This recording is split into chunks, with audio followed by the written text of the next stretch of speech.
All right, I've been wanting to get to this one for a long time. Finally, we are here. Today, we are talking Lois and Clark, The New Adventures of Superman. It's a show that ran from 1992 to 1997. And I'm just going to kind of go through it season by season. So, season one was very much a villain of the week type of show. You know, not much interconnectivity between episodes. I don't think there was a single multi-episode story arc. Very cheesy and campy, and that holds true for the entire series. But on top of that, this was the 90s. So everything is very 90s, and it seems way over the top and silly compared to the stuff that we watch today. But it was a staple of my childhood. It was just kind of always there. I didn't watch every single episode, but you could jump in whenever and have a good time. It was a hell of a lot of fun.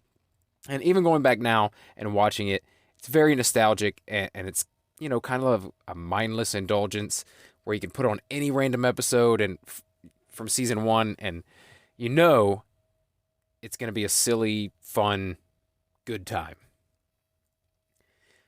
All right, the aspects that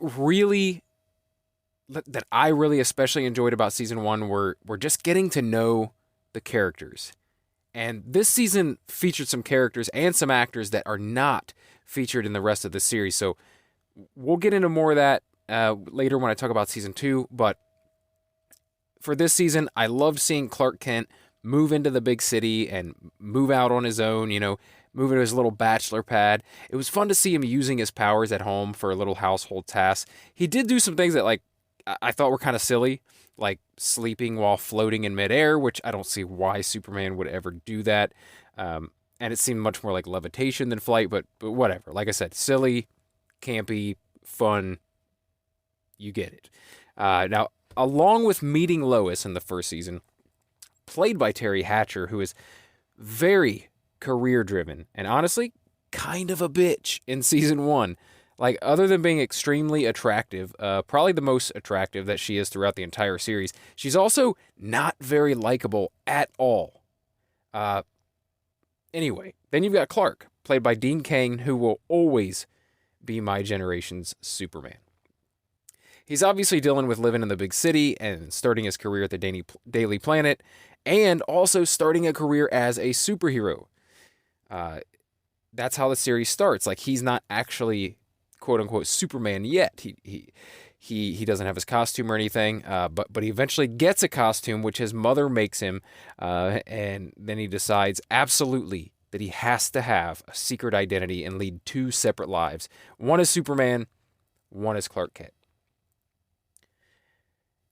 Then, of course, you have one of my favorite characters from the series, Perry White, the editor-in-chief of the Daily Planet, played by the awesome Lane Smith, rest in peace, who very quickly is pegged as this Elvis fanatic, and that carries through the entire series. That holds true all the way through season four. What a fun character. And he has his own storyline throughout as well, including separating from his wife, getting divorced, and then rekindling a relationship with his wife by the end of season four. It's a wild ride for Perry White. Then, of course, you have Jimmy Olsen, played by Michael Landis. And this kind of threw me off. Jimmy Olsen is great in this. I mean, he's featured in basically every single episode in some way. But this threw me off because I did not recognize this actor at all when I started rewatching season one. But I'll get into a little bit more of that and why that is in season two. Lex Luthor is also introduced in this season, and it's quickly established that he has the hots for Lois and basically wants to possess her. I think the actor's fine, but the Lex Luthor character in the series is pretty annoying to me, and maybe one of the worst parts of the series. I'm sure a lot of people disagree because he is a staple of at least the first two seasons, maybe 2.5 seasons of the show, and then he pops up periodically. While his storyline in season one and a good portion of season two were pretty good, the entire idea of him wanting to be with Lois and also being the most evil man in the world, and Clark trying to stop Lois from being with him and also trying to stop him from taking over the world, I don't know, it just gets a little redundant seeing the same villain all the time. I get it, he's like Superman's greatest villain, which I actually will always think is kind of lame. But whatever. Lastly, we have the scantily clad and romantically aggressive foil for Lois Lane, fellow reporter Cat Grant, who's always trying to get with Clark. But in this season, it doesn't really seem to matter because Lois doesn't seem to be interested at all in Clark. She's really into Superman, and that's it. But let's be honest. Cat she's not just after Clark. She's kind of after everyone except for Jimmy Olsen. So that's pretty much it on season 1. Like I said, it was a fun Villain of the Week show, but no big overarching narrative, other than Clark dealing with, living the 2 separate lives and Lois trying to further her career while Jimmy Olsen tries endlessly for a promotion from gopher to legitimate reporter. That's basically season 1 in a nutshell. Now, on to season 2. Right away, there are some big differences in season 2. Number 1, which I said we'd get back to, is Jimmy Olsen, who is now played by the Jimmy Olsen that I remember, Justin Whalin. And remember that scantily clad lady named Cat Grant? Well, she's gone. No explanation, no mention of her ever again. They act as if she never existed. Season 2 really leans into Lex Luthor, Lois Lane, and their relationship and how that develops. And, while there are plenty of Villain of the Week episodes, a lot of the episodes center around Lois and Clark and Lex Luthor plotting to kill Superman, trying to take Lois,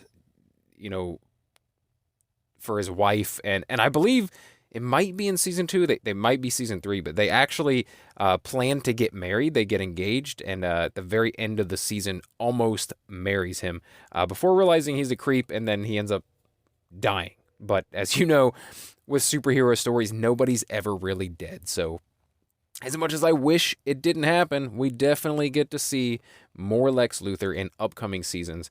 And we even get to see the bald Lex Luthor, which, if I haven't mentioned it, for the first 2 seasons of the show, he has a full head of hair, which really threw me off. I know Lex Luthor as, being shinily bald.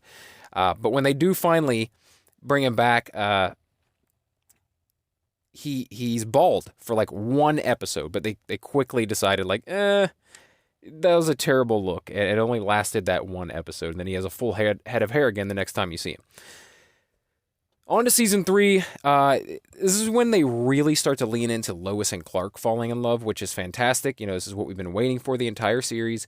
The only problem I have with it is throughout season 3, and maybe even more so in season 4, it's just how ridiculously lovey-dovey Clark is. Like, the way he talks to Lois, almost every single thing he utters in this low, wispy, sensual voice, and it's always like this long, drawn-out, almost like poetic, loving speech, which he has not been known for at all up until now. But it's like, Lois, I would do anything for you because I love you more than anyone on this earth. And it's like he has to remind her of this several times per episode every single week. It just gets a little annoying, but the storyline's pretty good. It's Clark debating whether or not he should tell Lois that he is, in fact, Superman, as well as Clark Kent. They have their ups and downs. I think they even split up for a short time, but they get back together. At the end of season 3, might have even been like the to be continued into season 4, but he reveals to her that he is Superman. It's a really big moment, and they like ended on that note. Now, another thing about season 3 is they did really start to do a lot more stringing together of episodes into longer story arcs, which did make it feel more modern, and it kept you coming back. I mean, there were several times when it would say to be continued for several episodes in a row. Season 4 features Lois and Clark fully in love and engaged to be married, and throughout the entire season. And I think they actually end up getting married partway through the season, after planning their wedding and dealing with all the things that you have to deal with. And eventually they do get married. They move in together, and then we deal with a lot of new married couple living together, hijinks, very sitcom-y stuff. For me, the best part about season 4 was the storyline when the Kryptonians came to Earth, and it was like a several episode story of Superman was betrothed to this Kryptonian woman from birth, and he had to go off and marry her, I guess. It was pretty crazy, but I really enjoyed that storyline, and it was several episodes long. And if I haven't mentioned this before, Clark's parents are very involved throughout this series, and they are great. They're actually one of my favorite things, next to Perry White, about the entire series, is that this constant advice that they are giving Clark. They're constantly visiting Metropolis, and we even get to see Lois and Clark visit Smallville a couple times. But in season 4, they're very much involved in helping with planning the wedding and helping out with things once they're married, giving marital advice and things like that. And I absolutely love the Kents. They are great in this series. Now, this is where I have serious problems with season 4.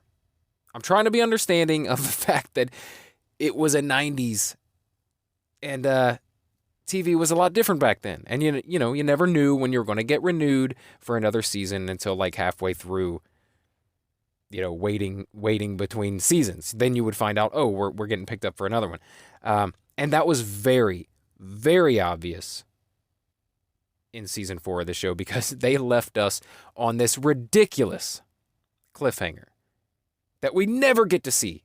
We never get to see it play out. It doesn't make any sense, and it seriously warrants explanation. So, at the end of season 4, it just really irks me. It drives me crazy. So, the latter half of season 4, Lois and Clark have been trying to figure out if their biology is compatible to be able to, have a child together.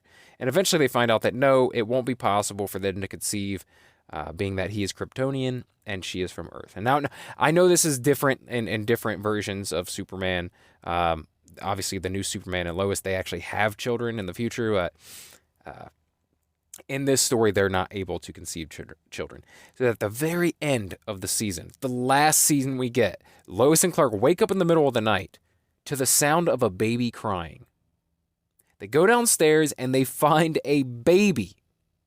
And with this baby, there's a note that says, Lois and Clark, this baby belongs to you. And that's it.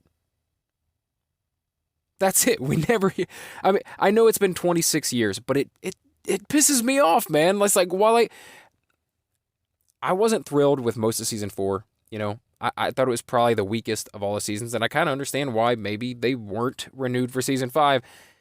I still want to know where the hell this baby came from. And what makes this baby belong to Lois and Clark, like the note said. It's probably something simple. Maybe it came from a different Earth.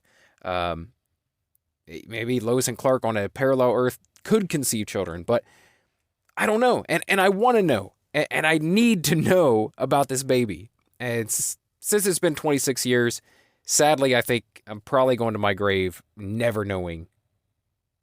And that really bothers me.